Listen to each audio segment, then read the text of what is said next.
27. Ano na pala yan? Whiskey.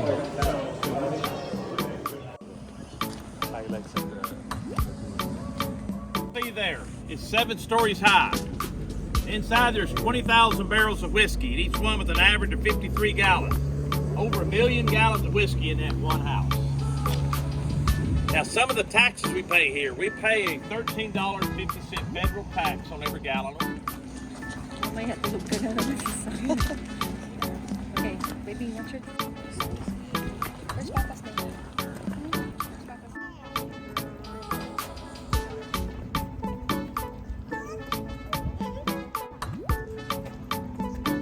All right, now this is our rick yard. See, this is where we make our charcoal for the mellowing process and for whiskey making. A lot of folks think we're a bourbon. We're not a bourbon, we're a Tennessee whiskey. But we follow the bourbon standards. To be a bourbon, you gotta be 51% corn. Our recipe is 80% corn. What separates this is charcoal. Now what we call a rick is actually a measure of wood. There's 4 ricks underneath the hood. Notice they're angled in. They do it on purpose so when the wood burns and collapses, one of the burns. We actually have 2 guys here, it's Darren and Tracy, that make the charcoal. So if y'all have ever had Jack Daniel whiskey, those 2 guys were the ones that made the charcoal whiskey went through. And they know exactly when to put the water on the fire to stop it. If you put water on it too quick, you're gonna have big pieces of unburned wood which you can't use. Too late, you're gonna have ashes. But now the charcoal, when it's finished, is too big. Put it in a mellowing vat, the whiskey would actually go around it instead of through it. So what they do is they take it inside this building here. There's a grinder inside that actually grinds the charcoal up a little bit smaller than a pea, and that's the charcoal. Now, if y'all are familiar with what a water purification system does, if you put water through charcoal filtering, it purifies your water, right? We do the same thing, put 140 proof whiskey through it. No color, no flavors come from this. It filters this. It's awesome. Now, the wood right here, this is a hard sugar maple. Sugar maple trees are everywhere here. The same tree up northeast in Canada, they tapping that tree to make syrup. Now, you'll actually hear me say there's 10 feet of charcoal, that's 16 to 20 ricks. So if we burned all this right here, that would fill one of them. We have 72 of them on the property. Get about a year's use out of our charcoal too. We don't have to burn every day. When we burn, it's usually early in the morning because this gets up to around 1800 degrees, which is full burn. It takes about maybe 90 minutes to do a burn. Now what they use to help get the fire started, they spray the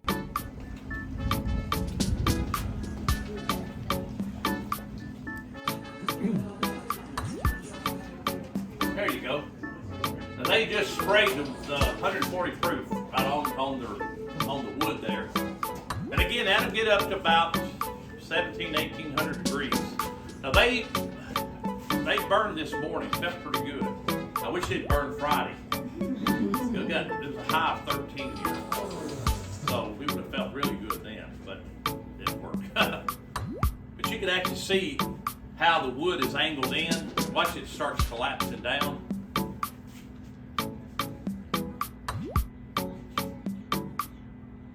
Now that's what the charcoal looks like there when it's finished. When they finish it, again, like I said, it's too big. This is actually the finished product right here. This is the charcoal here. Now this is, like I said, like a water purification system. Basically what this is.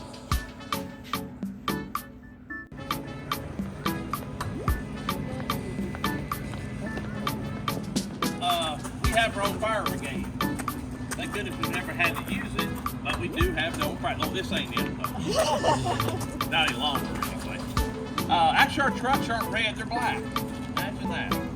And if y'all go to the town, to the hardware store, we actually have a section dedicated right in the middle of the store, dedicated for the fire brigade. There are about 32 members of it, full-time employees here, that are on call 7 days a week, 365 days a year. So, but that is a 19.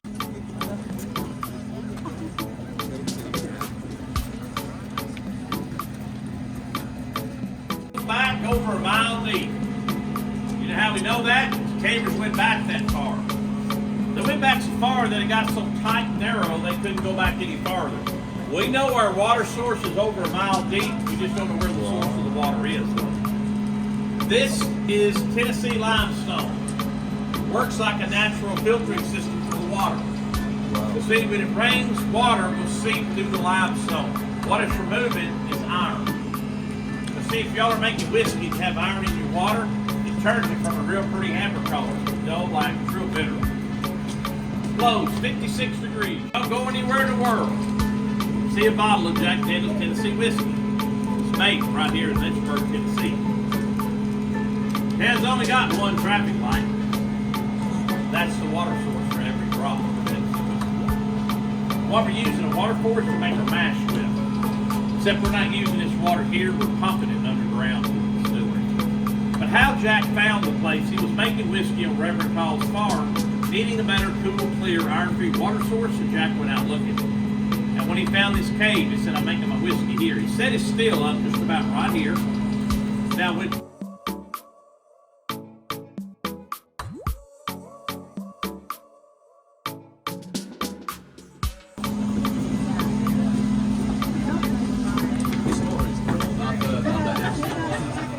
come on in.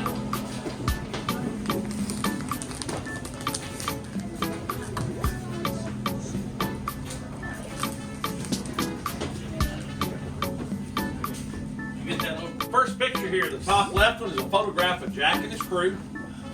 We know this is Jack right here with the black vest and the white hat because he's the only one standing. But you know, when Jack started his business, he hired Nearest Green to be what they call a head distiller then, we call a master distiller today. But when Jack came over here after 1881, Nearest being an older man didn't want to make the 5-mile journey. 5 miles back then, that's a long way. He didn't have vehicles. Nearest didn't come over here. He sent his son George Green, his other son Eli, and a couple grandsons to help Jack. So Jack the founder, entrepreneur, master whiskey maker. Nearest Green was our first master distiller, but we don't have a picture of Nearest Green because we don't have one here. Now, the others have been Mr. Montlow, Mr. Tolley, Mr. Gamble, Mr. Bobo, Jimmy Bedford, Jeff Arnett, the current master distiller. His name is Chris Fletcher. Now, Chris was our first master distiller assistant we've ever had. Worked under Jeff Arnett. He was our master distiller from 2008 until September of 20 when he retired, and then Jack Daniel's named Chris is our master distiller today. Now, what I find neat about Chris, this was his grandfather, Mr. Frank Bobo. So see, here at Jack Daniel's, we do believe family would be the best quality control you can have. We work hard so you can pass the work down to your children and grandchildren. It's true with the Tolleys, the Daniels, Green, now Chris and his family. You know, Chris has his first master distiller assistant, first ever female assistant. Her name is Lexi Phillips. Now, she was working in the still house before she came to the assistant distiller. And I guess you could say, I always tell everybody she's married to her job because her husband's employed as one of the ballers making keeping the family, you know. Now, y'all see these 3 grains here? These 3 grains are the ones we use to make our mash with, corn, barley, and rye. And a lot of folks have asked me, do we raise our own grains here? Well, first of all, we don't have enough land.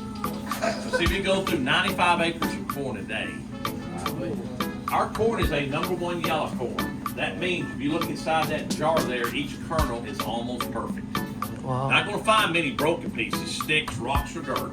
The barley and rye, way too hot to grow here. A lot of that comes from upper Midwest, even into Canada. Now, how we do this, we take the 3 grains and grind them up. Almost like, I call it meal form, like you see in the smaller jars. We add our cage spring water, we cook that. That's the mash. Then we add our yeast. The yeast strand we use today is the exact strand of yeast Jack used over 150 years ago. We kept it growing this whole time. Like the motto says, every day we make it the best we can. We still go by that same motto today. But Daddy always said, if it ain't broke, don't fix it, right? Sorry, y'all come on over. Call him Captain Jack, which kind of shows respect. But I'm going to tell y'all a true story. You know what killed Jack Daniel? That floor safe right there. True story. Y'all might want to get away from it to kill him. See what happened? Jack came in the office early one morning. He got here before his bookkeeper got here. And his bookkeeper was his favorite nephew named Lynn Montlow. Mr. Lynn was above the desk. So Jack walks in, he turns the knob, hits the handle, but had a hard time remembering things. Forgot his own combination. So Jack tries again, and like most people, when you get mad, he backed up and kicked it as hard as he could with his left foot and broke his big toe. Well, by this time, Mr. Motlow shows up and opens the safe, and Jack gets whatever he needs out of it and limps off. See, Jack's gonna be like us guys. We don't need doctors, do we? No, we're tough. We limp it off, right? But he finally goes to the doctor, and that doctor informs him he's got gangrene in his big toe. They're going to have to remove it, which they did, thinking that will save his life. It didn't. October the 9th, 1911, around 1 o'clock in the afternoon, Jack Daniels died of gangrene poisoning by kicking that 1,200-pound safe. Now, Jack was 61 years old when he passed away. He kicked it around 1906. They said he suffered 5 years with that. But in the 5-year span, he wheels the business to Mr. Motlow. Now, Lynn ran the business from 1911 up to his death in 1947, then wheels it to his 4 sons. The 4 Motlow brothers, they ran the business just up to 1956, but they sold the business to our current owner, Mr. Brown Foreman. Out of Louisville, Kentucky. Brown Foreman now owns quite a few other distilleries too, including both the Coopers's. Have y'all ever heard of Woodford Reserve, Old Forester, early times? Just name a few of them. They smiling in that picture, aren't they? They didn't say whiskey either. No, they're smiling because they just sold the business to Brown Foreman in 1956 for $20 million. Wow. I'd be smiling too. I think if I did the math right, it would be about $200 million today. But our company, the last time I checked, we're worth $6.5 billion. Pretty good investment right there. Learned a valuable lesson from this story, and hope y'all did too. All you little ones, remember this. Whatever y'all do, don't go to work early. It's kill you.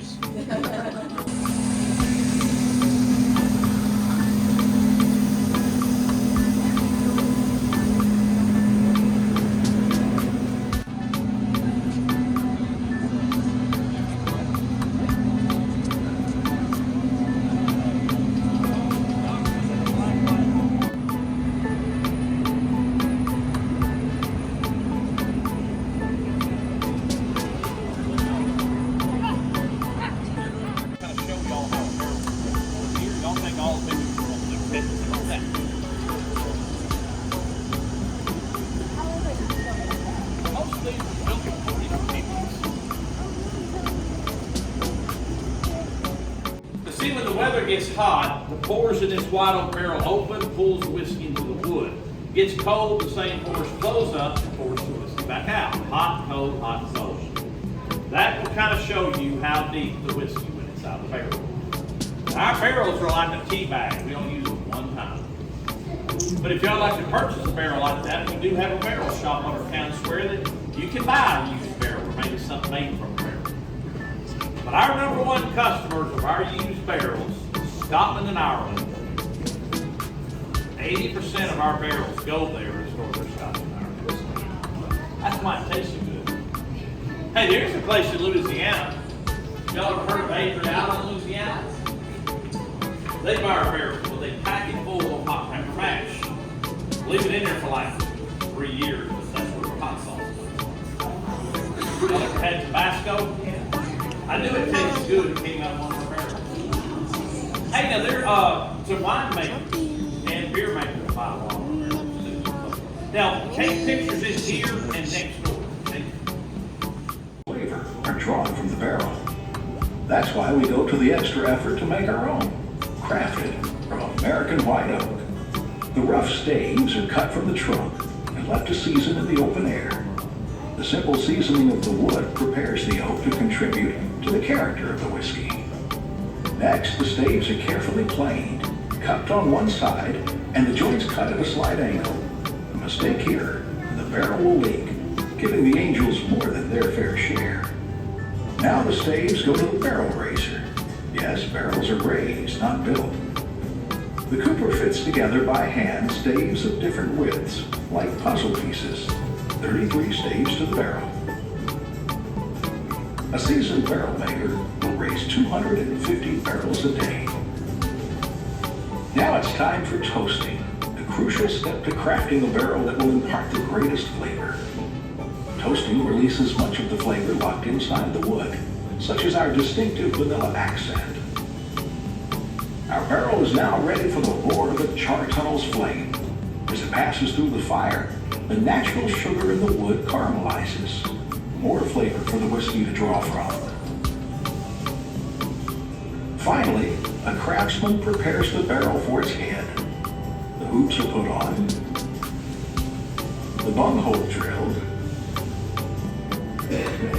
the barrel tested for leaks, and inspected under a cooper's watchful eye. At long last, the barrel is ready to receive its whiskey. It'll go in clear with a hint of flavor, but emerge mature with a rich amber color and a warm, robust taste we all know as Jack Daniels. We believe the barrel is so important to the quality and maturity of the whiskey that we go to the added expense of making our own.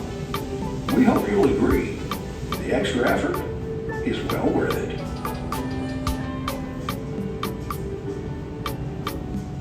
Summer it was super hot. Winter it was super cold. Then he started noticing whiskey being darker, sweeter, and having more bold taste up there. It came up the idea of single barrel selection. Meaning we're going to select one barrel from the top floors of the barrel house and bottle it up. Remember, old number 7 is multiple barrels from any level, mixed, mingled, and married together. This is one barrel at a time. Now this is what you look for is the neckband. Has the date the bottle was filled, barrel house number, and then a barrel number. You pick up 2 bottles and they have the same information on them, well, they're going to taste the same, well, they came out of the same barrel.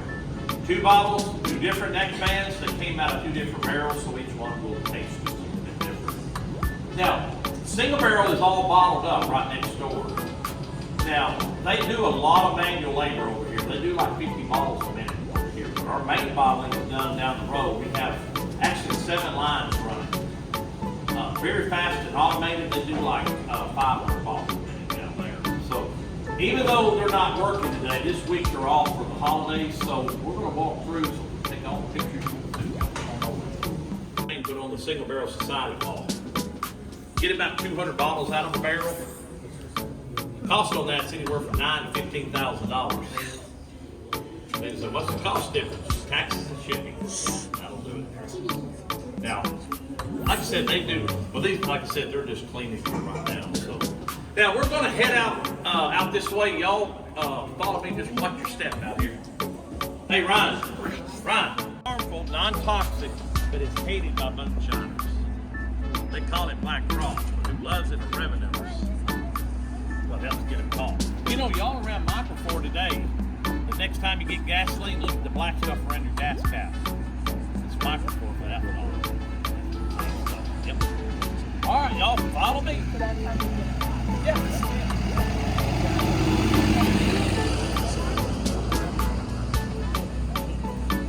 That's what helps me eat all these.